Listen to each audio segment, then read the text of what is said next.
নমস্কার বন্ধুরা, জয়ফুল ফুডে সবাইকে স্বাগত। আমি রিম্পা।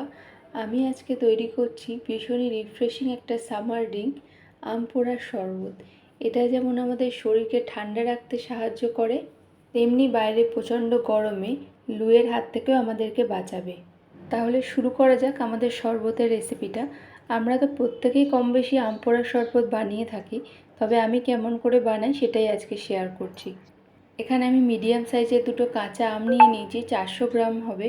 আম দুটোকে এবার ছুরি দিয়ে চিড়ে নিয়ে একটা রুটি শাঁখা জালের উপর বসিয়ে আমি পোড়াতে দিয়ে দেব। মিডিয়াম ফ্লেমে রেখে মোটামুটি 10 মিনিট ধরে পোড়ালেই আমটা পোড়ানো হয়ে যাবে। এবার একটা বাটির মধ্যে আমি জল নিয়ে নিয়েছি। এই পোড়ানো আমগুলোকে জলে দিয়ে আমি একটু ঠান্ডা করে নেব, তারপর আমি আমটাকে ছাড়াবো। এবার ওই একই পদ্ধতিতে আমি একটা কাঁচা লঙ্কাকেও কুড়িয়ে নিয়েছি, যেটা আমার শরবতের মধ্যে আমি দেব। আমটা এবার ঠান্ডা হয়ে গেছে, খোসাগুলো এরকম করে আস্তে আস্তে করে ছাড়িয়ে নেব। দুটো আমেরই খোসাটাকে আমি এরকম ভালোভাবে ছাড়িয়ে পরিষ্কার করে নিয়েছি। এরকমভাবে শাঁসগুলোকে আস্তে আস্তে তুলে নিয়ে আমি একেবারে একটা মিক্সার গ্রাইন্ডারে দিয়ে দেব।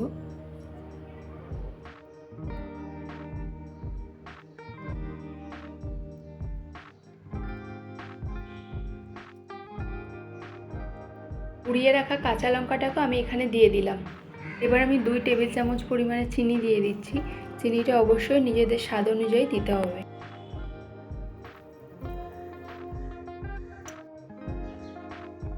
এবার আমি হাফ চা চামচ পরিমাণে নুন ও হাফ চা চামচ পরিমাণে বিট নুন দিয়ে দেব। 8-10টা পুদিনা পাতা আমি দিয়ে দিচ্ছি। আর দিয়ে দিচ্ছি ছোট ছোট কয়েকটা বরফের টুকরো।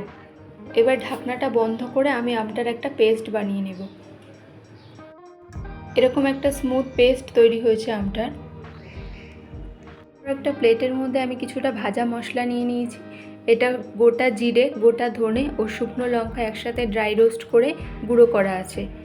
এবার আমি একটা পাতিলেবুর টুকরো নিয়ে গ্লাসের ওপরটাতে এরকম করে ভালোভাবে মাখিয়ে নিচ্ছি। আর ওই গ্লাসটাকে ভাজা মশলার উপরে দিয়ে ভালোভাবে ঘুরিয়ে ঘুরিয়ে ভাজা মশলাগুলোকে লাগিয়ে দেব, যাতে শরবতটার মধ্যে একটা হালকা টক ঝাল মিষ্টি ফ্লেভার আসে।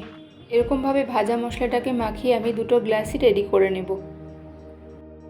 দুটো গ্লাসেই আমি ভাজা মশলাটাকে ভালোভাবে মাখিয়ে নিয়েছি। এবার আমি একটা পাত্রের মধ্যে আমের মিশ্রণটাকে ঢেলে দেব, দিয়ে 3 গ্লাস পরিমাণে জল আমি দিয়ে দেব। মিশ্রণটাকে এরকমভাবে কিন্তু ফ্রিজেও রেখে দেওয়া যায়। আমি এখানে পুরোটাই দিয়ে দিচ্ছি। দুটো আমে 3 থেকে 4 গ্লাস শরবত তৈরি হয়ে যাবে। এবার আমি জলটাকে দিয়ে দিচ্ছি, দিয়ে একটা চামচের সাহায্যে শরবতটাকে নেড়ে মিশিয়ে নেব ভালো করে।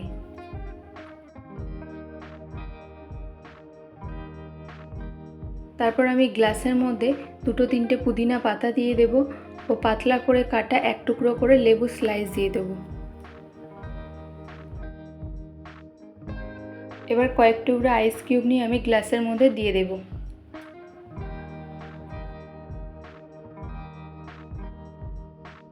এবার গ্লাসের মধ্যে আমি আম পোড়ার শরবতটা ঢেলে দেব। ওপর থেকে একটু হালকা করে ভাজা মশলা ছড়িয়ে দিলেই তৈরি হয়ে যাবে আমার আম পোড়ার শরবত। যদি সম্পূর্ণ ভিডিওটি ভালো লাগে তাহলে চ্যানেলটিকে সাবস্ক্রাইব করতে ভুলবেন না। আর আপনারা কারা কারা এই গরমের মধ্যে আম পোড়ার শরবত বানিয়ে ফেলেছেন আমাকে কিন্তু কমেন্টে জানাবেন। সম্পূর্ণ ভিডিওটি দেখার জন্য ধন্যবাদ।